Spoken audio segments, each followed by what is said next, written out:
Good morning and welcome to the Elevate Renatus team call. This is your host, Keely Austin. Today is Takeoff Tuesday. It's December 12th. It's January 12th, and I am excited to be here with you today as your host. Our quote of the day today is stop being afraid of what could go wrong and start being excited of what could go right. Tony Robbins. We've got our nationals coming up, our national conference. That is going to be March 18th through the 20th. We've got 3 full days of amazing online training with our CEO, Bob Snyder, as well as national leaders from across the country. Make sure that you are present for those 3 days of training.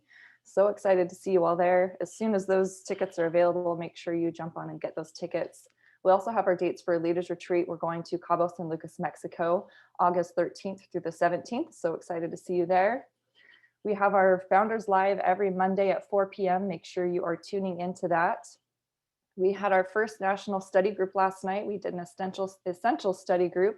Those are going to be every Monday night at 7 p.m. Mountain Time. This is a fantastic extra exposure for your guests or an extra sales point for your guests.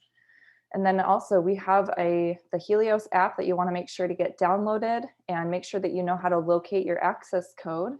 And you can start utilizing that with your guests. If you want more information on what this is, make sure you tune in to the Founders Live on Mondays where Bob explains what all of this means and how to use it.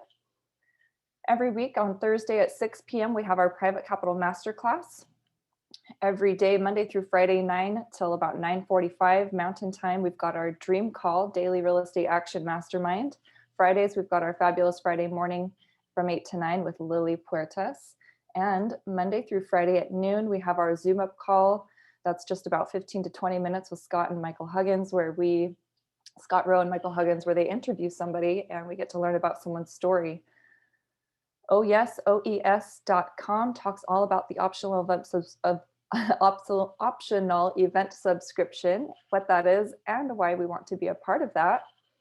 If you are wanting to introduce your students or your guests to the Profits education, we do have a Profits intro that is done by Bob Tierney. That's every Tuesday. So today at 7 p.m. Mountain Time, 8 p.m. Central.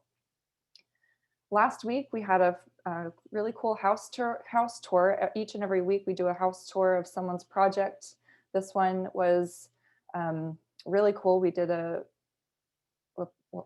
tour of this last week on Wednesday. So the purchase price was $293,000, rehab $90,000. So the investor is all in $435,000 and the ARV is $515,000. So they're looking at a potential net profit of $80,000. So every single week we have a virtual house tour. That's at 7 p.m. Mountain Time. Very, very powerful exposure for your guests. Make sure that you're getting people plugged in to the house tours. And then on Wednesdays, we also have an AIT bonus track study group offered in Spanish. Thursdays, we've got all kinds of events to choose from. We have our house tour that's offered in Spanish for those who didn't make it to the Wednesday because they would rather have a Spanish speaking tour. Then they have this option on Thursdays to attend with a Spanish speaking facilitator. And then on Thursdays, again at 7 p.m., we have our Pillars of Wealth intro presentation, our follow-up and funding. Got an onboarding session for new students and new guests. We've also got an essential study group as well as multifamily wholesaling and short-term rental. If you'd like a screenshot of this, feel free to do so. This is a list of what we've got going on each and every week. At the bottom, you'll notice teamelevateusa.com. That's an important website to jot down if you haven't already. That's how we access all of these events, teamelevateusa.com. We do record these calls. You can find us in 2 places. We're on Facebook Live. Our Facebook page is Renatus Team Elevate. And then we also have a YouTube channel that has all of these morning calls as well as the Zoom up calls, those 15-minute calls I just mentioned. Our YouTube channel is Elevate Renatus. Definitely make sure you're a part of both the Facebook page and the YouTube channel. Today is Takeoff Tuesday. I'm excited to introduce Bill Predebon. Bill is an incredible individual, and I'm so fortunate to have gotten to know him over the last about 4 to 5 years that I've been in Renatus, and Bill and I have both worked in Scottsdale together. And I definitely miss his energy and just being able to train with him in person at our Scottsdale meetings. But again, I'm so grateful that we get to be here with Bill every single Tuesday morning.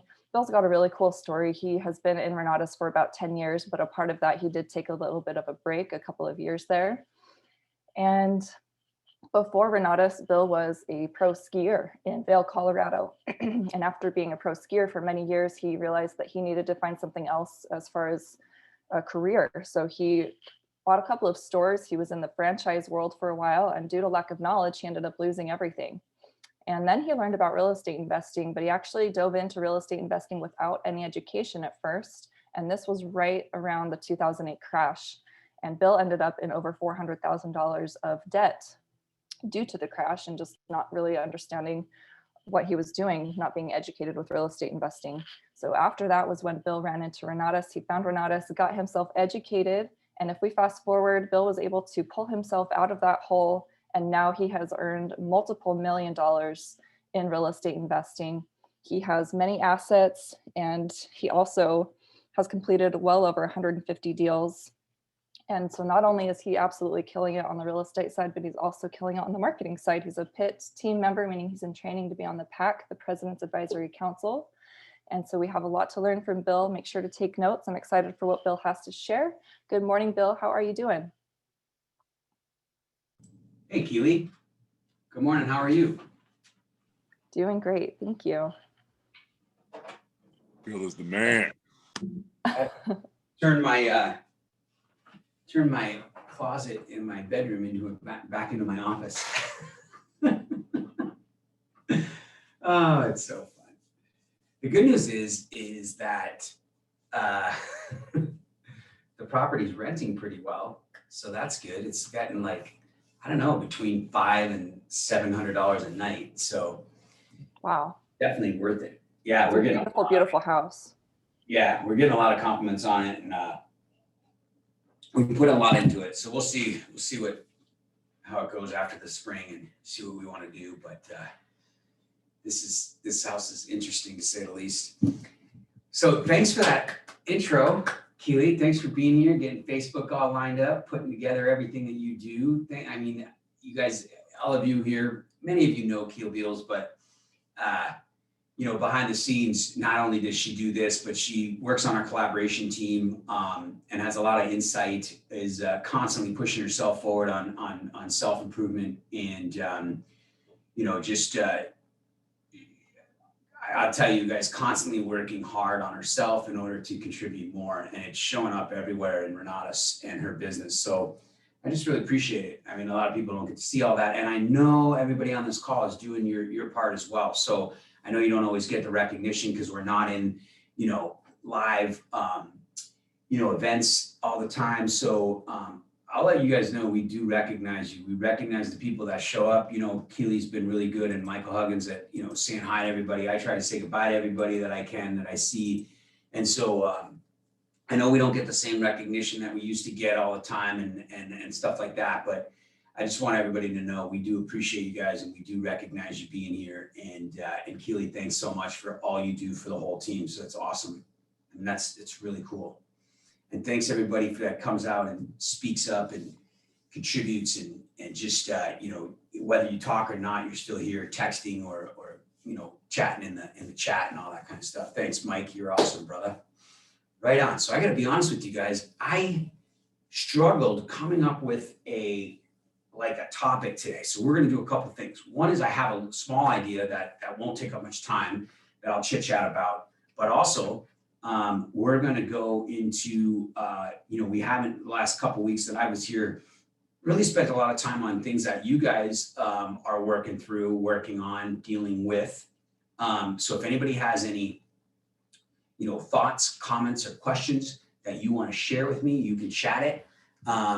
And if you want to come out and discuss, you know, I know Dane does a little thing where, you know, he'll say, hey, you know, we need one person to come out and talk. So, you know, I don't need just one. I can have 10 if you want. But does anybody have any things? And I'll jump into something in a minute to kind of get us going if we don't. So don't feel obligated. But does anybody have anything you would like to talk about, get my opinion on, my experience about, or ask me a question about when it comes to marketing and or, you know, how your business your real estate relates to your marketing to help you with a prospect that you got going on right now? So I got a question. Unless someone comes out, I'll read this question. As a pro skier, yeah, go ahead. Hi, Bill. Good morning. Morning, And Bill. I have a quick question. Have you used the iOS, like, those lenders there that they have? Have you called those people? Okay, good question. So here's one thing that's tough for me, you guys. I compare myself all the time, right? And comparison is the thief of joy, right? So I don't know, I think my wife told me that because I compare myself all the time and you don't get to enjoy, your own successes. You don't get to enjoy your own state of being. You don't get to enjoy the present and where you're at financially and what you've accomplished when you're constantly comparing because it's never good enough, right? So I do this on such a scale all the time that I even compare myself with like, Bob Tierney does an iOS mastermind, right? And then like, Nate Lambert did that training the other day and he's like, oh, we're gonna, I got this guy and he's gonna train on the OES and then my guys are the iOS and then my guys come in, my new students and then, I get them up and running and I show them the iOS to find and he probably has a system. I don't know if he puts the people on as their guests or just prepares them for their first 30-day free trial. And you know what I mean? And I don't. You guys, I don't do all of those. I try to do whatever I can do. And like I have real estate experience, right? So I sit down with my guests. I'm going to take a long time to answer a short question. I sit down with my guests and I do my own 90-day thing, if you will. And I get mad. I get mad at myself because I'm not taking advantage of the iOS and I'm not, I'm not doing this or I'm not doing that. And there's all these resources. Well, it's difficult, you guys. Whatever you're doing isn't wrong. You're not missing out. My coach works with me all the time. I have 2 coaches I work with that, you know what I mean? Like you're not wrong. It's not like, if you don't do it this way or you do it your way, it's going to be a bad thing. So that's number one. Number 2 is so I hate that I don't do iOS and I put iOS on the top of my open windows and I need to get to it more. I will tell you, to answer your question now, is that I used to belong to a website or a service that had those leads before we had iOS. And that was findprivateleNdersnow.com or something like that. And so in the same theory, they all scrape the same data. I absolutely agree that if people are lending money and they are putting their name, right? So understand how this works, you guys. If you haven't seen some of the classes, it's okay. If you haven't experienced it. When I lend people money or people lend me money and I secure a deed of trust, it's usually in their retirement account. That's the deed of trust is named under the retirement account. So whoever the deed of trust is, the instrument that secures the property in whatever state you're in to the property, it's recorded in that entity's name. And then that's how you can tell who did the lending. So if it's in a personal name, most likely that individual is just somebody with some extra cash. They don't have a lot of real estate knowledge. So they're lending money in their personal name. So generally speaking, if you reached out to them, it's quite likely they may not have a big network of where to lend the money. And if it went well for them, they might want to be doing it again and they just don't know where to go with the money because they're not in a real estate network and they don't have someone knocking on their door every 5 minutes for money. So if you did send somebody a letter that did have their own personal name as a deed of trust on a loan that they did in your area, right? Whether they're out of state or not, wherever they're from, it is possible that you would have a higher probability of getting those private funds. So I have sent letters. I used to have a girl on my team that I would send letters. And I did get long-term 8% money from a guy in Florida once. And I also think I got scammed. I think that I had a guy out of Ohio. He was an older retirement guy and he had money, but he had a way of doing things. So we went through this commercial property I was going to buy. This is in like the mid-teens, 2000s. And he you know, I was pretty naive and I was pretty aggressive and, you know, there's many deals under my belt, but as far as borrowing private money from some stranger in an apartment deal, it was several, 500,000. I'd done something I was looking for.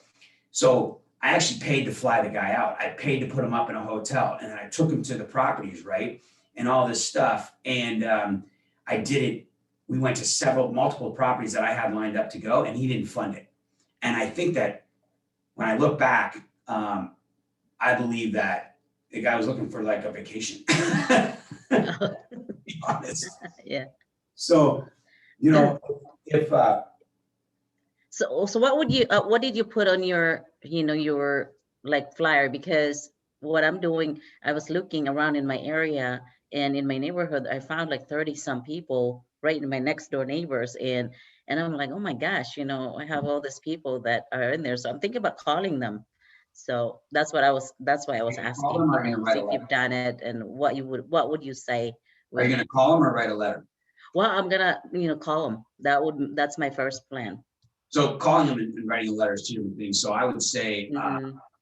you know, if I was calling somebody, I'd say, listen, you know, I'm an investor. I wouldn't clarify what type of investor unless they ask. The less information, the better, right? And you know, my template was pretty basic. It was like, hey, I see that you lent on this property. I understand that it was, you know, you lent 150,000 on, you know, XYZ address, and you know, it looks like it went pretty well. I'm interested in borrowing money to do the same thing. You know, have you considered lending your money again in other properties in the same area? You know, I'm local, something like that. You know what I mean? And Would you so say that if it's just the residence bill, because I know that their properties, because again, it's in my they're living in my subdivision. so you chopped up a little bit. Say that again. We're losing you a little bit.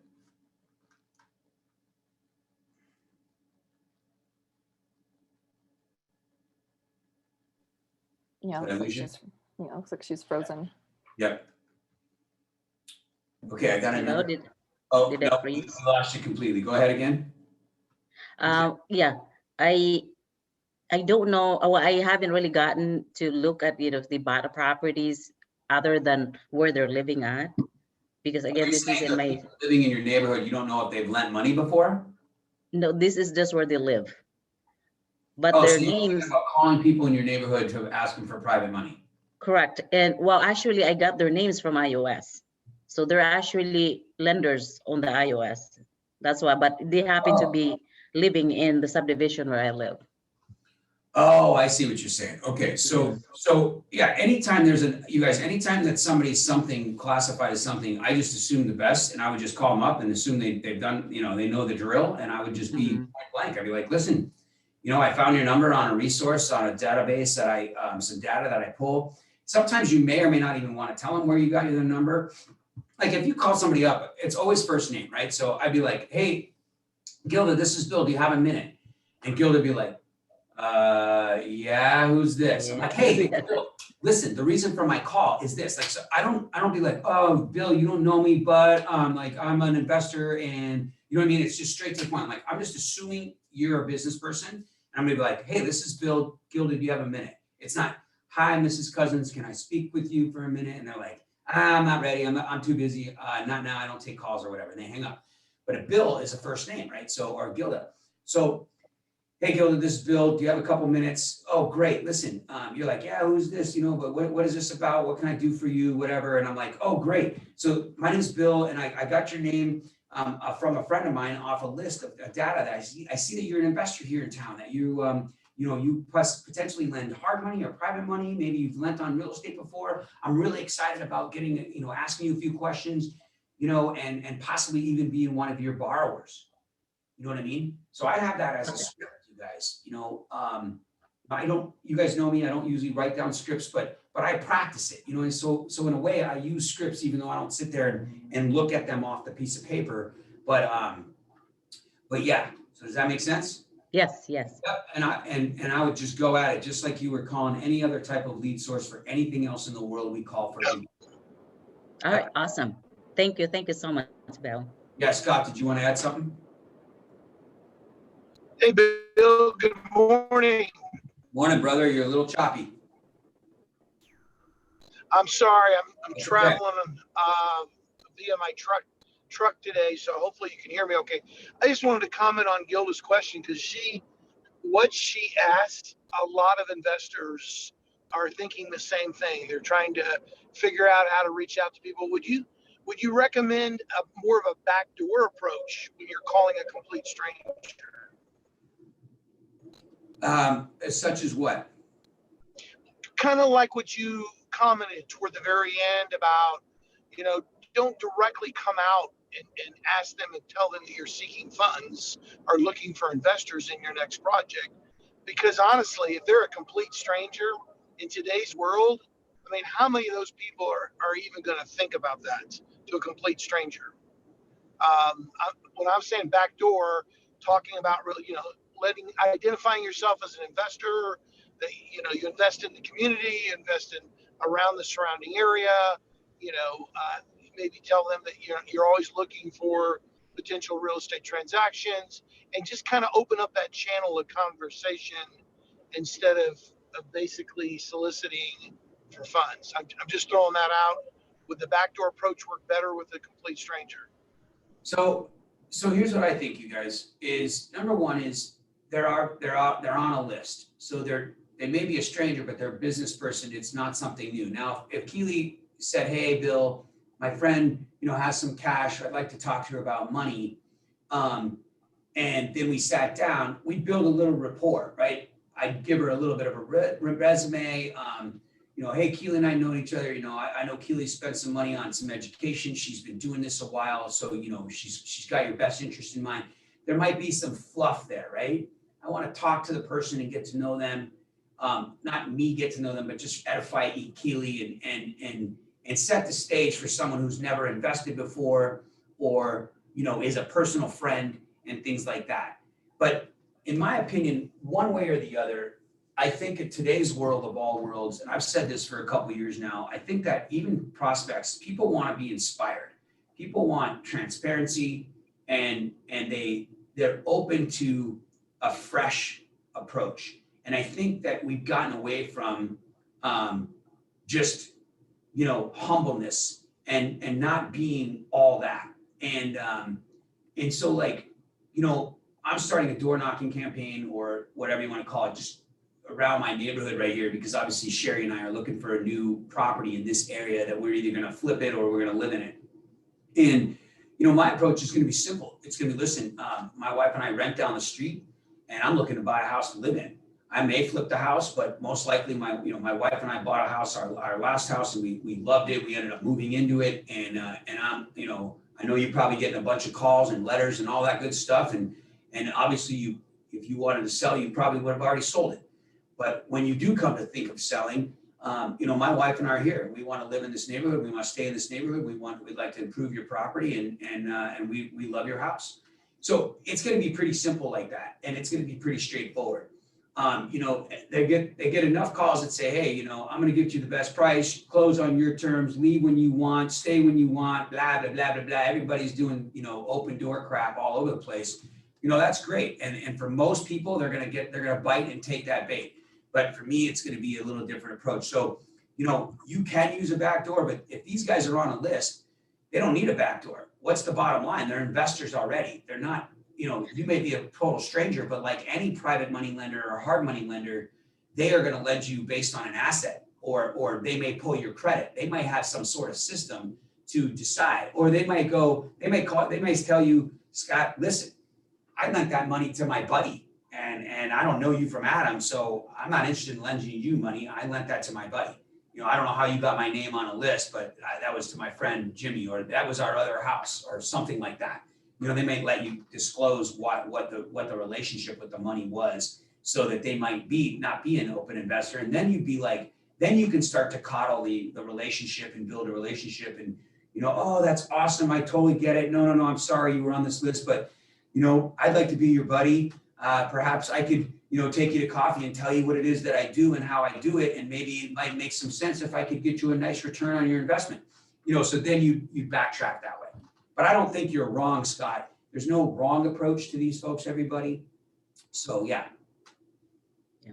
That makes sense? Yeah. Yeah, and another thing also I want to mention, the one on the iOS, actually they opt in to be there.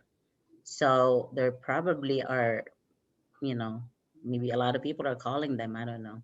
What does Because that mean? They opted in to be they, there? they opted in. Yeah, they opted into that. Like that they have, I can't remember if it's like a million. They have 1 million or 2 million that they can actually, or at least, 1 million that they can, invest.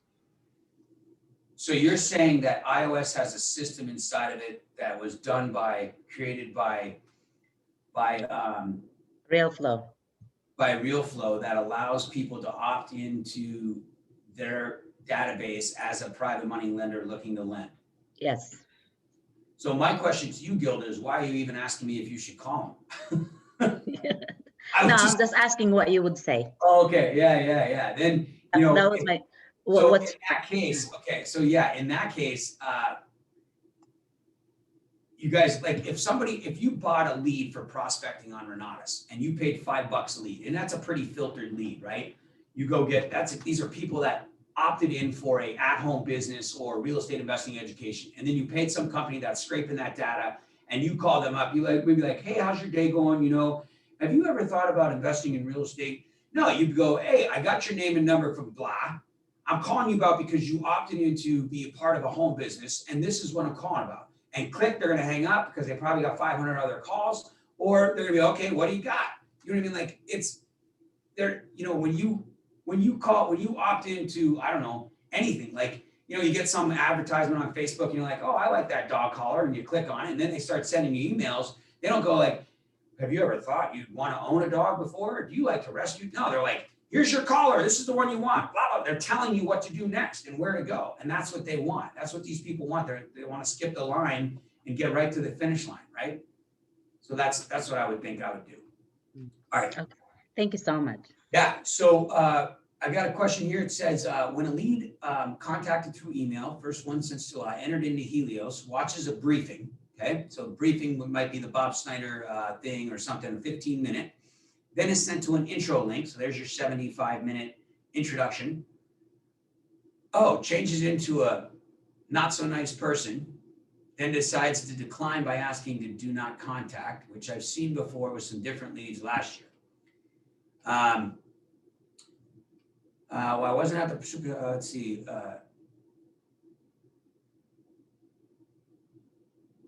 Oh, I didn't know if there was a question there. Okay. I'm not sure if there's a frank question there. So if you want to come out and ask a question, I was just reading this chat. I just, let's see. I don't remember in person, but it was a track while I wasn't present for this event.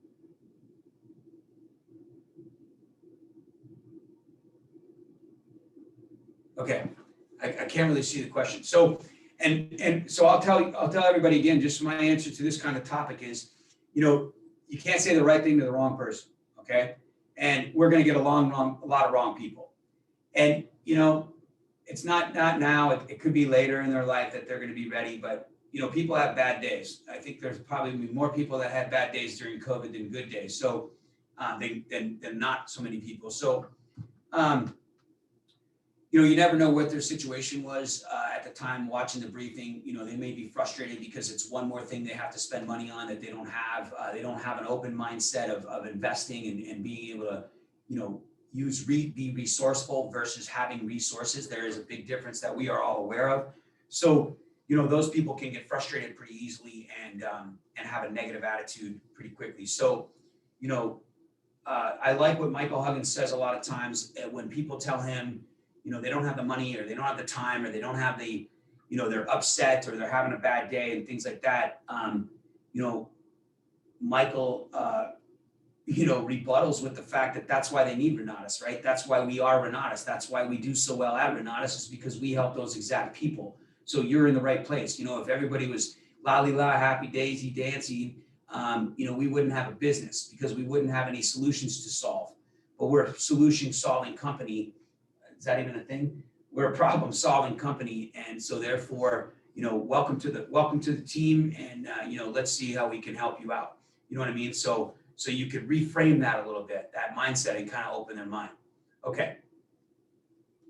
I know there was another question. I think this, as a pro skier yourself, do you have any recommendations on how you stay focused and visualize? Okay, so this is going to bring me to my topic. When making the last 3 turns to the finish line, as I am great starting off my days, but at times I am not focused during the second half of my days. So I started playing tennis about 2 years ago. As you guys know, I joined the club, and I get freaking frustrated, you guys. Like, I get so mad on Tuesday nights. I play in a league, and like I think I should be the best damn player out there, and I'm by far not. and I even, you guys, in everything in life, I even like it's $85 for an hour or like $115 for an hour. And I know I'm never going to be good at tennis or like great and like, or because I don't have the time to put into it. Right. And my coach is like, my tennis pro is like, you gotta do this 3 times a week. So you got to play with me once a week. And I'm thinking, holy shit, that's 400 something a month. You got to go play tennis once a month. And then you got to play on your own, like ball machine or a clinic, or you got to play a match with somebody. And I'm thinking to myself, I'm like, that's like 6 to 8 hours a week in tennis. Like I'm thinking about this. I'm like, it's just, I don't even have the time. Like, how can I even commit to all this, right? But as I'm talking to him and I'm debating, he's like, one of the things that you got to do is you've got to get consistent, right? So, you know, we hit a forehand and he just drops like in these buckets, right? We'll hit backhand, forehand. And I'm like, oh my God, this is boring, right? I'm just smacking. But then I start hitting a couple good shots. But these buckets probably have 200 balls in them. And for 20 minutes straight, I'm just sweating. I mean, he's just dropping balls and I'm just hitting the same shot over and over again, right? And I'm following through and I'm following through. And if I screw it up, I come across my body or I get all in here like a chicken wing, right? And all this crap. And it's eventually that same stroke comes all natural to you. So when I was a skier, we would walk the course and I'd memorize the course. And when you get at that level, most of the time, I don't know if you've seen this in when you watch skiing, and a lot of times they don't show it, but we don't ski down the course anymore. Unless it's like a giant slalom or a downhill course. You walk the course, you walk up the hill, and you pick your line for the first hour or two before you race. And you memorize the course. You don't get to ski it beforehand. So we walk it and you stop at gates and you envision your head. But when I go, right, once I'm scared crapless at the top of the mountain, my whole life, I've skied and raced my whole life. And when you go, the nerves are gone and it's all natural. There's nothing left anymore because it's just repetition. Your body has an ability to just have muscle memory, and you don't, I'm not even thinking about the finish line or the last 3 turns. I'm always looking ahead, but I know that I'm going to finish regardless. Like it's not me anymore doing it. So in our business, all we're missing is a little consistency and a little practice. And I want to make sure I'm getting to the answer. So when we're not focused, so when things like this happen, then there needs to be pattern interrupts, right? That's when you have a coach. That's when you have a 5-star. That's when you have a Super Saturday. And those things help you realign. And then you practice every day. Like I was telling this gentleman that asked this question earlier about the one person in July that went through and became a not so nice person. That's fine with that one person. But if you had 4 or 5 leads, you would spend no energy on the person that became a jerk, and you would spend all your time on the leads that are interested. So we just need to have more consistency. We need to have more leads. If we don't have more leads and we don't have the smart system and we don't have money to pay for leads, of course, that's totally natural. We don't have money for our business, right? Then we have to create it through natural places like Facebook or, warm market, or we have to put up street signs like Michael Huggins did. And I say Michael, but Keely does still to this day. A lot of people on Michael's teams, you guys know that the cheapest way to get leads is to put up some signs. You can buy 50 signs for a few bucks and put them together yourself or hand write them and go out and put out signs. You can put up flyers. You can do door hangers. There's very many cheap ways to do marketing, but it takes time. But time is one of the resources we can spare because it doesn't cost anything out of our pocket. So consistency for me to get across the last 3 gates, the finish, across the finish line still to this day, and it is an ongoing process, is getting that muscle memory I am not consistent. I had more forced errors last Tuesday night in the new league than I care to remember, and I felt like I was probably I had the most potential to win the most games last Tuesday night, but I consistently do not have the same stroke every time. So I have to think about it all the time. So the only way for me not to have that problem every Tuesday night and start throwing my freaking racket, I'm kidding, I've stopped doing that, is because I broke one and they're like $250. So is to play more, right? And not play a game all the time, but to practice. So to make practice calls, to make practice scripts, to make calls to cold market leads that don't mean anything to me. And if one of them sticks, great. But in the meantime, I'm hitting the same stroke over and over and over again. So by the time, like you guys heard me train on stuff like this before, but like when it comes to having that lead and someone says, yeah, I'm interested, right? They're like, and you're like, oh shoot, really? Damn it. What do I do? I'll get you a video. And then you got to scram around for a video. And then you're like, oh, go to Thursday night. And then you got to remember that that's follow-up. It's not wrong. You didn't do anything wrong. You just haven't done it enough. So you don't even know what to do. So when the ball comes to your left or comes to your right or has spin on it, you don't know what to do because you never hit a ball with spin before. You've never hit a lob or an overhead shot because you don't practice that one. So all of a sudden this overhead lob says, yeah, I'm in. And you're like, what do you mean you're in? Oh, I better let it bounce first. And then, oh, damn. And then you drop the ball. That's okay. You can pick the ball back up because that person didn't go anywhere yet. And you can just pitch it back. You can drop it, knock it back over the net and start all over again and give them another shot to go watch the video, right? So we can do these kinds of things, you guys, with the individuals that we drop the ball on. Does that help? That was a good question. I like that analogy, GS. Yeah, absolutely. I'll tell you something here that leads me. This is so cool. I love you guys. Frank, everybody. Yeah, Helios is awesome. That's because it's like $4 million and like 2 million of it is Bob's own money or something. I don't even know. John McEnroe, totally Bobby G, right? I used to love John McEnroe. He was a funny. Of course, I just yell at myself and then nobody wants to play with me because they're like, dude, it's just a game. We're not professionals. I'm like, I don't care. You guys aren't mad. They're all having a good time, shaking hands. I'm like, this sucks. All right. So here we go. We got to practice our business. So I'm going to tell you, like I consider myself fairly in good shape, right? I work out 5 roughly average times per week at minimum. I walk my dog 7 days a week and a lot of times twice. So, 10 or 15 times a week. I get out and play golf, tennis. I ride my bike, whatever it is that I do, right? I eat vegan. I eat fairly healthy. I eat a lot of carbs though. I probably shouldn't eat the carbs. That's why I got a little belly and I drink a shit ton of beer. I shouldn't say that. I drink a lot of beer. And so, I decided to just do a challenge and I don't know why, probably because it's just a pattern interrupt, right? It's something to do. So I got my gym, they put it, this challenge is like $125. I'm like, yeah, Sherry's like, oh, you want to do it? I'm like, yeah, let's do it. So all of a sudden I opted in. I never even read it. And there's all this stuff you got to do. Like 2 days a week, I thought I was going to be at the gym in a group fitness. And then the rest of the time I just work out like I normally do, right? No. You got to drink a gallon of water, like multiple days, you get points, you're in this challenge, you're trying to win stuff, right? So naturally we all want to win. We're all A personalities. We're all, some of you are relators and all that stuff, right? You might not be the executives and directors, but at the same time, you're here to win. And so this is so funny. So like now when you start to pay attention to what it is Renatus offers and what you can do, you start to look at the things that you want to do and you got to pay attention. And so for me, I'm going to play full out. Like I didn't expect this. You might not have expected that you got to go get the leads. You might not expect that you got to go to a super Saturday. You might not expect that you got to get on a call or 2 a week, but we got to roll with the punches. Like, I'm like, I don't know how to food prep. Like food prep is one of the categories to get points. I'm like, oh my God, that's the dumbest thing ever. So then I start reading the details and they're like, oh, if you plan to go to dinner, at least know what the menu is. So I'm like, oh, I can check that one off because I know that I go to specific places that don't have crap food and I can get a salad, right? So then I'm like, oh, I can mark that one down as one of my food preps. And then I'm going down the thing. And like, there's all these different other aspects to winning the challenge and not just working out. Cause I thought, oh yeah, I can work out 5 days a week. I got this in the bag. No, it's not the way it works, right? So then one of the other categories is drinks. You can have 0 to 3 drinks to get the maximum points for the week.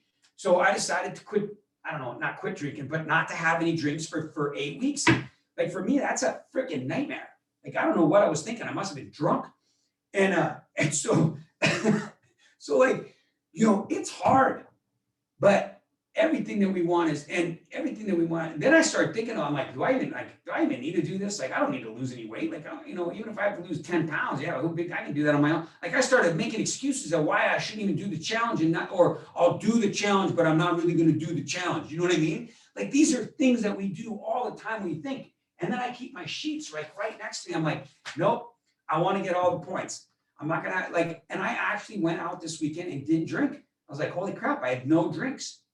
And I haven't had sugar since freaking like the first of the year. No, I don't even know. It was before that. I don't even know a lot of sugar, but I gotta curb my carbs at night. So I don't have no chips in the house. I limited my bread. And so like, there's things like this that we got to think about that we don't really think about. But my point is like, we got to commit, right? And we got to look at the whole picture and make a few sacrifices all the time and reevaluate every week. You could check your code at the door and see how you did the week before, and you could measure. So if you're not in the ATM and you're not in the smart system and you're not in the, you got a life and you got a real estate business and you got your family and you got your friends and we all got this stuff, right?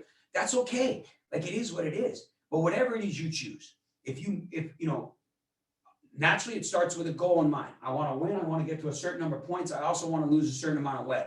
So I did my in-body thing, where they test my weight and all that crap. And I think the machine was broken. I'm fairly certain it wasn't working. I actually told the girl that did the measurements that we're no longer friends. I've seen her at the gym. I know her. I know she's a trainer. I don't like her anymore at all. Like, I'm not even going to talk to her. And I told her that the other day at the gym. I said, me and you, we're not friends. She's like, who the hell are you? I'm like, no, you're the one who did my thing. She's like, yeah. I'm like, no. I'm like, I thought you were cool when you used to work out with the guys here, but we're not cool anymore. And I walked away. Like, she thinks I'm crazy. And so the coolest thing is like, I did my in-body, but now I got some goals. So you got to have a goal. Like, you got to have this goal by nationals. You got to have this goal by next month. You got to have this goal by next week. Whatever it is, 5 people want a goal for a day, right? I know today there's a weekly challenge they add in. And I got to ride 100 miles this week. And I'm like, 100 miles. And I'm thinking about it. I spin once a week and I ride like 15 miles in 45 minutes. So about 20 miles an hour. And I'm thinking, I got to ride 5 freaking times in addition. I'm like, so right away it's no, right? Right away my brain's going, I'm not like, but it's funny because I just said the other day, I'm like, you know what? I should probably get some extra cardio in, 2 or 3 times a week. So now I'm like, oh, I got to go to spin class, or I got my Peloton right there. I'm going to start the Peloton tonight while I'm watching the game, whatever it is. So, you know what I mean? Like, I can reframe what it is I'm thinking, because immediately our brains are just going to freaking tell us no. Like, I've told myself no on every aspect of this sheet. I'm like, that's a no. And then I'm like, once the pain settles a little bit, I go ahead and I'm like, okay, well, I can try this for a little while, right? And I set a new goal. And I'm thinking about the end goal in mind, and I want to win the gift cards and all the stuff that you can win at the end. And I wouldn't mind looking at myself naked a little bit better more, right? So there's a couple win-wins, right? So maybe it's not just your bank account, but maybe you got to, or maybe you could go, maybe your 5-star will be proud of you, or, whatever. Maybe you'll get some recognition that you want. It's not just about the money. So for me, it's not just about winning the thing. It's about, am I going to look like and feel like at the end that I haven't looked like in 6 months when I work out all the time anyway. You know what I mean? Because I changed my diet. You can't out-train a freaking diet, right? I don't care how often you train. You can't out-train a diet. So, when you let your diet slip, is, vegans don't mean you eat, you don't eat crap. It just means you eat crap vegan food. So just a few thoughts. That was my thought I wanted to add in there. Cool. I'm glad you like this analogy. Yeah, Keely, these are the types of things, like, and I'm out of my comfort zone, you guys. I haven't, I'll tell you this. One of the reasons I don't do challenges much, and I get frustrated, I did with the competition and I'm bearing down on this competition right now, but on the competition on, like, even the trip to London, is I don't like to lose. And I know that if I do it, I'm going to go all in, which means I'm going to have to make adjustments. I'm going to have to change my schedule. I'm going to have to add in more hours of work. I'm going to have to do this, that, and the other thing. And so naturally, I'm out of my comfort zone. But man, when we're out of our comfort zone, and I know you guys know this, and we talk about get out of your comfort zone, but I'm not just talking about calling somebody up on the phone. I'm talking about a pattern interrupt. Like, you are changing the way that you do things every day. And when you do that for just a little while and you do it over and over again, it will become not so hard and not so difficult. And that's where, you know, Frank and everybody else, and when we're talking about talking to people and just like Scott said, you could do the backdoor approach. But Gilda, when you're talking to these folks and you talk to one and then you talk to two and then you talk to three, it is going to become natural. You won't even be thinking about the last three gates of the finish line. You won't be able to collect enough money. You will be people. Your conversations will be natural. The questions they're asking will already be answered before. You'll remember how to say it and how to say it better. It's just consistency. You know, Gary and I, Lawrence, have our differences. You know, but Gary's a good person in the way that, you know, Gary knows, and one of the number one things that he says all the time his whole life, and he's been on the pack since 2012, is commitment and consistency. And, you know, he did show up when there was one person and no people. And he and his wife packed their bags and went back home and then went back Thursday night the next week and hoped the guests would be there. And he was consistent, and he was committed. And eventually it became routine for him. Eventually, you know, closing combo sales just became a thing that Gary does. And he never thought about the end in mind. All he thought about was the process, which was all natural to him. And you guys can have a natural tennis swing, you know, within the next 20 days. Just doing, you know, and if you're doing ATM, it's just going to accelerate it and improve it. If you're doing smart, it's just going to accelerate and improve it. But if you're not, it doesn't mean you can't do it. Like I'm not having a private lesson every day, just once in a while, right? But then I'm out practicing and trying to be consistent and swinging up over my shoulder like every time. And pretty soon every ball is going to go back over the net because I'm doing the same swing and I don't have to think about it. Does that make sense, you guys? Those are great questions, you guys. Great thoughts. So challenge yourself. Anybody else got like 3 minutes? Anybody else got last minute thoughts, comments? I want to add to this. I'm so glad you guys helped me make a training, because I was walking my dogs this morning. I could not think of something that I could bring value to you guys on. Bill, I really appreciate your analogy of the tennis, and I'm actually taking some challenges as well. And it's a big leap for me because I haven't really just been a person that wants to do those challenges. I've always had that fear in the back of my mind, I won't be able to accomplish. So having your insight actually is going to help me push through my I have an 18-day challenge. It's challenged my mindset. So it's a pretty good old challenge. That's awesome. I love it. And you guys, I don't care if you're 50 or 20, it's scary. You know, it's scary in its own way. It's not like, oh my God, I'm so scared. It's like, oh, your brain naturally protects you guys. It's so cool. And you just don't want to do it. You don't want to lose. We're all like I said, we're in Renatus because we are winners, right? We're like pushers. We're like doers. we like groups. We like collaboration. We like stuff. We like to help. We like to do things, you know. And so the minute we look at something, we're like, I don't want to fail. Like, I don't want to not do it. I don't want to suck at it. So if I don't do it, I don't suck. If I don't actually tell anybody that I'm going to do the Viking Cruise Challenge, and then I'm not on the stage at the end, then no one has to know because I didn't do it, right? And that's the freaking first thing our brain tells us. But who gives a crap? Like, at the end of the day, if my in-body doesn't change, then I just look at it and go, okay, like, I guess my in-body doesn't change and the machine's just as broken today as it was 3 months ago. Right? So you guys get it. No, that's great. I love that you're challenging and just you know, like I said, my brain's like, no. And then I say no, then I look back at it and I'm like, okay. So then I just I'm like, so let me look at it again and see if I can say yes to this. You know what I mean? Can I really say yes to no alcohol for 6 weeks? I don't know. Or 8 weeks. It's an 8-week challenge, right? So, you know what I mean? And originally it's like, no. And then I start thinking about, well, I got to go to the teepee. I'm going to want my margarita. And if I watch the game, I'm going to want a beer. And then I sometimes when I come home and I have a stressful day, I got to have a glass of wine. Like, I start thinking about all the things I can't do. You guys, so you can do it. We can do it. So just challenge whatever your challenge is. You know, we got 10-day challenge that those guys have coming to put together. They put a lot of work in there. Maybe consider that 10-day challenge, you guys. And maybe you'll end up with 10 grand in your pocket. So, all right. Thanks, Kim. Thanks, Bobby. Love you guys, Frank. Paul, thanks for coming out. Gilda, as always, thanks. Scott for chipping in. Keely, I love your comments as always. Everybody, Latoya, you guys are amazing. Like literally, Leslie, Sheldon, Dina, Tamara. There's my girl, Tamara. She's awesome, you guys. She just moves forward all the time. She's a great pit member. Maggie, Steve, welcome. Sue, you guys, thanks. Have a great day. Leslie, there you are. Love you, girls. Love you too. Awesome. I'm just saying goodbye to everybody. So anyway, I'll see you guys Tuesday. Jump on Dane's call tomorrow.